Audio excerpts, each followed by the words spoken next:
Hi, I'm Matt. I'm in a band, and I try to promote our music on Spotify, and I like to share some of my experiences. On the online platforms, we have very little of a following, and I was hoping to change that. First thing I did as much research as possible on the topic. I didn't find pretty much any information for people starting out from square one on Spotify, but rather established bands and artists. So I knew going into this, I had to take it with a really big grain of salt. I created a campaign on the ad site, filled out the basic info, put my max budget in, which was $500, put all of the details on how we wanted to be spent.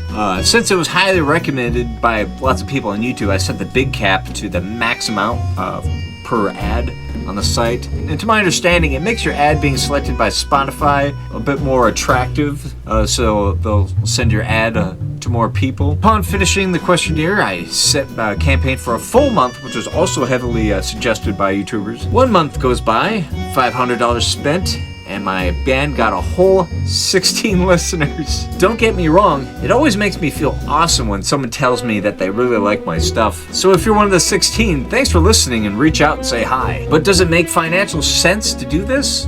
If the results are like mine, obviously not. I'm getting the impression that ads do better if you have a good fan base to begin with, but if you're a starving artist like me and my friends, I guess it's back to the drawing board, unfortunately. Could have been like the ad that I used wasn't up to par.